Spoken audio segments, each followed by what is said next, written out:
Good morning. সকাল সকাল ব্লগটা শুরু করে দিলাম। সরবারির আরেকটা ব্লগে তোমাদের সবাইকে স্বাগত।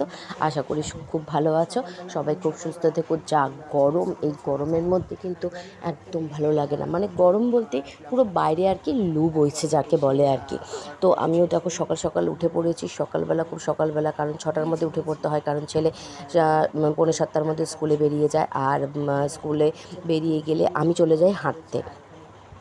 আমি হেঁটে এসে তারপরে রান্নাঘরে ঢুকি, কারণ ততক্ষণে কেউ ওঠে না, সবাই ঘুমোয়। তো মোটামুটি মানে সবাই ঘুমোয়, যার যার মানে ঘরে গরমে শেষে করে আর কি। তো এখানে মোটামুটি হেঁটে ফেটে মানে আজকে তো শরীরটা খুবই খারাপ লাগছিলো, আর তার জন্য মানে ছেলে যাওয়ার পরে আর বেরোয়নি।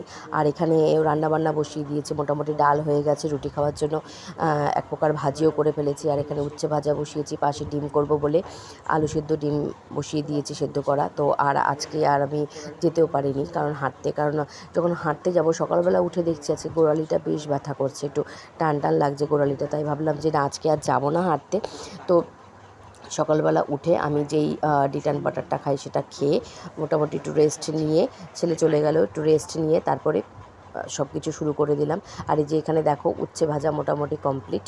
আর এখানে উচ্ছে ভাজা হয়ে গেলে পরে আমার এখানে অন্য কিছু বসে যাবে। এখানে বসিয়ে দিয়েছি, এখানে আলুগুলো সেদ্ধ হয়ে যাচ্ছে, কারণ ডিমগুলো পরে বসাবো। দেখো আমি ভাবছিলাম যে দেখাবো বাইরেটা, দেখো কি গরম আর রোদের তাপ দেখো, মানে মনে হচ্ছে যেন রোদ মানে পারলে হয়তো জানলা ভেদ করে চলে আসে। আর ওই যে দেখো ওই যে ওদের বাড়িতে একটা পেঁপে গাছ, দেখো কি সুন্দর একটা পাকা পেঁপে হয়ে পড়ে রয়েছে, ওরা কেউ খায় না। তো এরপর দুদিন পরে কি হবে, এত ভ্যারাইটির সুন্দর সুন্দর পাখি আসবে, এসে ওটা খাবে, পেঁপেগুলো খাবে, এত ভালো লাগে দেখতে, খুব সুন্দর লাগে। আর এই গরমে ভাবছিলাম যে কি রান্না করব।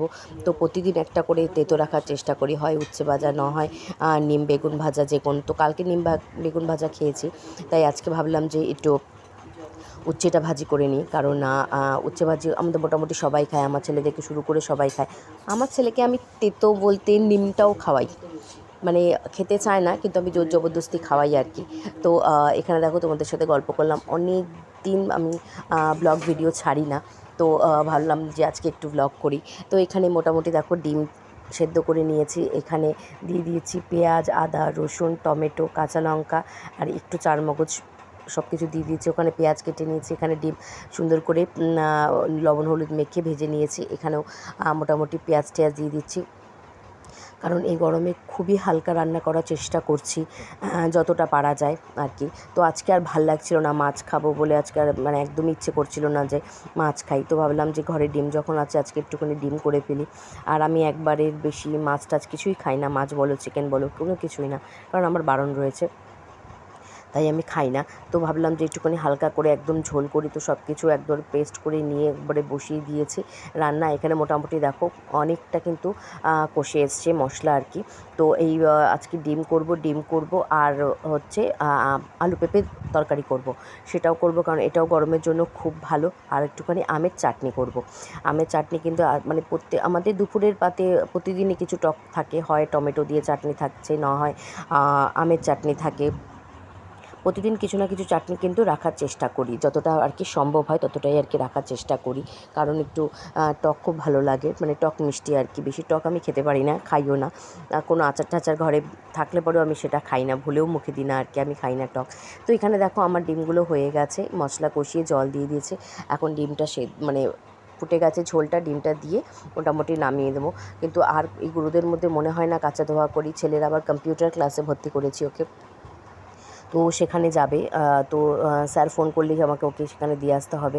তো ছেলেও এখনও স্কুল থেকে আসেনি, তো ও আসার আগে যতটা চেষ্টা করি মানে রান্নাটা কমপ্লিট করে নেওয়ার জন্য, কারণ আসলে পরে মা এই মা ওই জল দিতে হয়, যা গরম থেকে তেতে পড়ে আসে, তো জল দিতে হয় তাকে, একটুখানি জল, একটু শরবত করে দিই, লেবু টেবু দিয়ে ওকে ওকে একটু আগে দেখভাল করতে হয়, কারণ ওর বাবা ওকে বাড়িতে দিয়ে আবার দোকানে চলে যায়, আবার তার জন্য করে রাখি।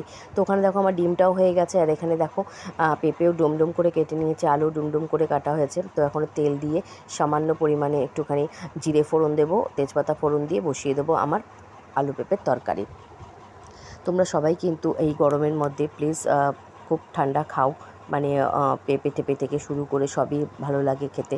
সব খাও, একটু নিম বেগুন টেগুন সবই খাও তোমরা। সবাই খুব ভালো থেকো, সুস্থ থেকো, কারণ যা বাইরে যা লু বইছে, তো এতে করে সুস্থ থাকাটাও কিন্তু আমাদের জন্য খুবই দরকার। কারণ আমাদের ঘরের মানুষদের তো বেরোতেই হবে বলো, কারণ তারা না বেরোলে পরে হয়তো আমাদের তারপরের দিনের খাবারটা জোগাড়টা যে কী করে হবে সেটা আমরা জানি না। তো মানুষকে বেরোতেই হবে, আর এই গরমের মধ্যে নিজেকে সুস্থও রাখতে হবে। তো প্রচুর পরিমাণে জল খাও, মানে জল খেয়ে সবাই খুব ভালো থাকো, সুস্থ থাকো।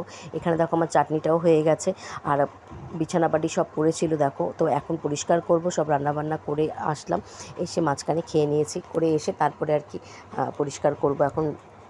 তো দেখো এখানে বিছানাটা সব গুটিয়ে নিচ্ছি, গোটানো হয়ে গেলে মোটামুটি তারপরে আমি একটু জল খাবো, কারণ জল খাইনি এখনও পর্যন্ত। খেয়ে নিয়েছি, সময় পাই না, সকালবেলা এত তাড়াহুড়ো থাকে যে একটুখানি যে জল খাবো সেই সময়টা পাই না।